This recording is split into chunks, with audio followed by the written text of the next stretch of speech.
only answered to Washington. He was head man in that area, for the Atlanta area.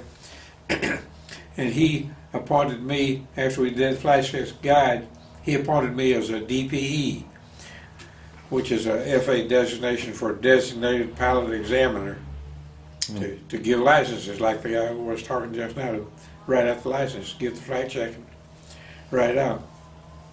So I was the first DPE in Georgia. That was in 1954, and the DPE program, flight test guide and all that, was just beginning, just starting. Hadn't been heard of around at all. And so that was an interesting experience for me. And I enjoyed working with Lee and doing that work. And then later, the next thing comes up in mind is that later when I went to, that was 54, I went to work for Lockheed in 55. Jetstar came out in 58, and Art Hansen and I were flying the 2-engine Jetstar in 59 on demos around the country, and then the production 4-engine airplane came out in 60, and there were no pilots at that time that had a license that said Jetstar, but Lockheed needed somebody to, might say, initiate that program so that all pilots could get their ratings and have Jetstar on the license. To get a type rating meant on your license says commercial pilot Jetstar 1329. It means you got a rating in that airplane that's over, weighs over 12,500. And so in 60, Art and I were flying the first 2-engine airplane on the acceptance test, and Lee McCure at that time was still in the Gato. I was down at Fulton, and decided that Washington and he together, I guess, decided that he would be the person to give the rating in the Jetstar. It had to be some FAA person. And so he got appointed by Washington to qualify on the Jetstar, and thereby, as an FAA person who could give licenses, he could then give licenses on the Jetstar. So he came up and flew with Art and I. Lockheed allowed him to come up and fly with us on a production test after we had completed the test procedure, just on additional flights, made more flights, took him along.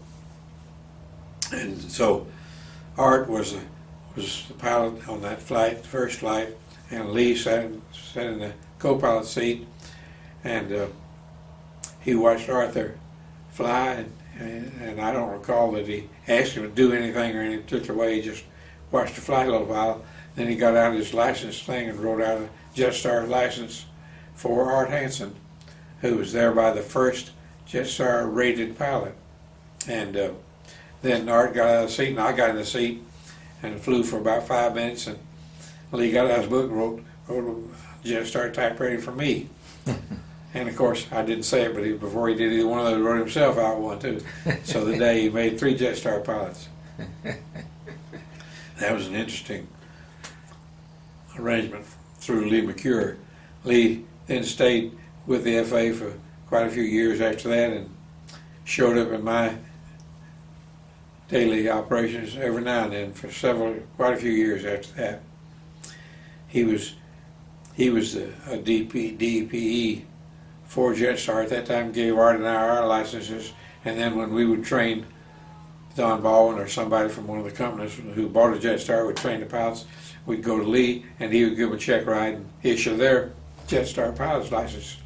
And then after that went on for a couple of years, then I guess several of the other FAA people around the country decided that Lee had a kind of corner on the market, and they didn't like that, so they got appointed by Washington to do the same thing. So they would get their training and they would get to be a DPE, and then we could go to other people to do our check ride for us.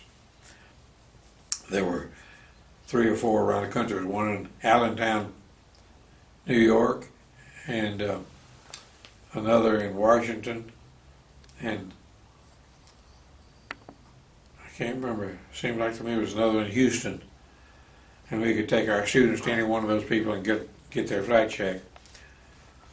And they finally, many years later, became another one in Atlanta. There, Lee left the Gato, and fellow named Doug Moore came to the gate over there as chief, and he had to get Jetstar rated, and I flew with him some and became very good friends, and he eventually started taking all my Jetstar students to him to do their check ride.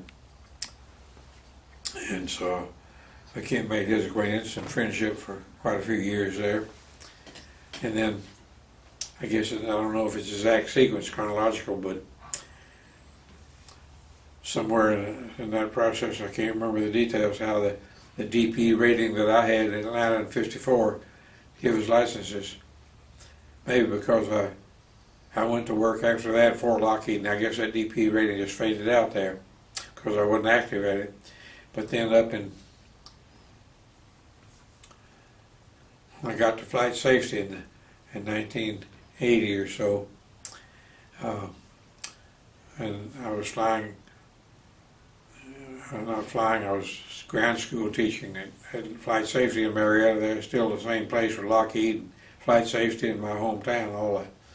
And McCollum Airport, where my home personal airport. And I had a lot of acquaintances around there, and they were beginning to develop a lot of students. So the flight safety first asked the FAA to appoint me as DP again, just for the simulator, so I could do their people. In the process of getting that appointment, I had to go to Oak City and do training with the FAA and catch up all the paperwork that was going on those days. And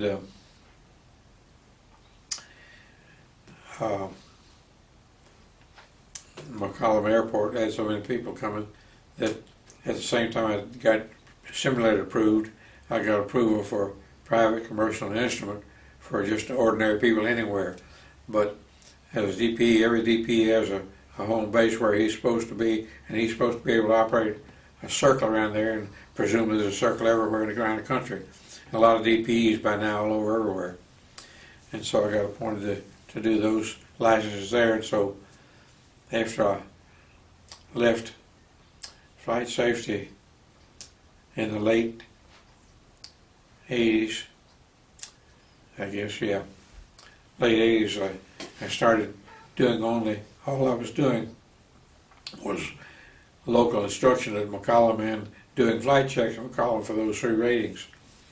And I did a lot of it for, I guess, about 2 or 3 years there. I did a lot of flight checks out of McCollum there for private, instrument, commercial.